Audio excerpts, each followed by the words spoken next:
ಯುವಕರು ದೇಶಕ್ಕೋಸ್ಕರ ಏನು ಮಾಡಬಹುದು ಅನ್ನೋ ಪ್ರಶ್ನೆ ಬಂದಾಗ ಇತ್ತೀಚೆಗಷ್ಟೇ ದೇಶಕ್ಕೋಸ್ಕರ ಪ್ರಾಣವನ್ನೇ ತ್ಯಾಗ ಮಾಡಿದ, ಸಮರ್ಪಣೆ ಮಾಡಿದ ಕ್ಯಾಪ್ಟನ್ ಪ್ರಾಂಜಲ್ 30 ಕೂಡ ತಲುಪಿರಲಿಲ್ಲ ಅವರ ಏಜ್. ಅಂಥದ್ರಲ್ಲಿ ದೇಶಕ್ಕೋಸ್ಕರ ಪ್ರಾಣ ಸಮರ್ಪಣೆ ಅಂದರೆ ನಮಗೆ ಹುಡುಕ್ತಾ ಹೋದರೆ ಇಂಥ ಅನೇಕ ಆದರ್ಶಪ್ರಾಯರು. ಪುನೀತ್ ರಾಜ್ಕುಮಾರ್ ಸರ್ ಯಾರಿಗೂ ಗೊತ್ತಾಗದಂತೆ ಸಮಾಜಕ್ಕೆ ತಮ್ಮ ಸೇವೆಯನ್ನು ಸಲ್ಲಿಸ್ತಾನೆ ಹೆಸರಾದವರು, ಉಸಿರಾದವರು. ಯುವಕರು ನಾಡು ಕಟ್ಟಲಿಕ್ಕೆ ಏನೆಲ್ಲ ಮಾಡಬಹುದು? ನಮ್ಮಲ್ಲಿ ನಾನು ಇಷ್ಟೇ ಹೇಳಲಿಕ್ಕೆ ಬಯಸ್ತೀನಿ, ಒಂದು ಇನ್ಫಾರ್ಮ್ಡ್ ಆ್ಯಂಡ್ ವಿಜಿಲೆಂಟ್ ಸೊಸೈಟಿ ಇದೆಯಲ್ಲ, ಅದು ಬಹಳ ಮುಖ್ಯವಾಗುತ್ತೆ. ಅದನ್ನು ಕಟ್ಟುವಂಥದ್ದೇ ನನ್ನ ಕನಸು. ಯಾಕೆಂದರೆ ನಾನು 9.5 ವರ್ಷ ಸಂಸದನಾಗಿ ಅಭಿವೃದ್ಧಿ ಕಾರ್ಯಗಳನ್ನು ಮಾಡಿದ್ದೀನಿ, ಜನರ ಜೊತೆನೂ ಬೆರೆತಿದ್ದೀನಿ. ಜನರ ಸಮಸ್ಯೆ ಇರುವಂಥದ್ದು ಎಲ್ಲಿ ಅಂತಂದರೆ ಒಂಥರ informed and half baked society ಇದೆಯಲ್ಲ, ಅದೇ ಎಲ್ಲ ಸಮಸ್ಯೆಗಳಿಗೆ ಮೂಲವಾಗಿದೆ.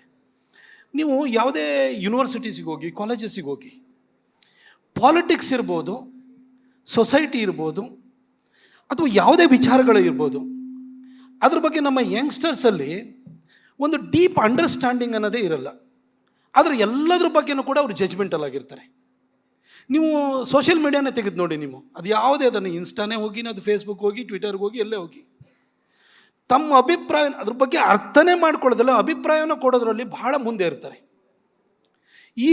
ಇವರಿಗೆ ಆ ಡೀಪ್ ಅಂಡರ್ಸ್ಟ್ಯಾಂಡಿಂಗ್ ಇಲ್ದಲೇ ಅಭಿಪ್ರಾಯ ಕೊಡುವಂಥ ಧಾವಂತ ಇದೆಯಲ್ಲ, ಇದನ್ನು ನಾವು ಫಸ್ಟ್ ತಡಿಬೇಕು. ಈಗ ಸ್ಯಾಕ್ರಿಫೈಸು ಅದ್ರ ಬಗ್ಗೆ ಎಲ್ಲ ನಾವು ಮಾತಾಡೋಣ. ಒಂದು ಯಂಗ್ಸ್ಟರ್ಸು ದೇಶನ ಕಟ್ಟುವಂಥದ್ರಲ್ಲಿ ಎಷ್ಟು ಪಾತ್ರವನ್ನು ವಹಿಸ್ಬೋಲ್ರು ಅಂತ. ಜಗತ್ತಿನ ಯಾವುದೇ ಕ್ರಾಂತಿಗಳು ತೆಗೆದು ನೋಡಿ, ಎಲ್ಲ ಕ್ರಾಂತಿಗಳು ಕೂಡ ಒಂದು ಜರ್ನಲಿಸಮಿಂದ ಮತ್ತು ಲಿಟ್ರೇಚರಿಂದ ಪ್ರಭಾವಿತವಾಗಿದೆ.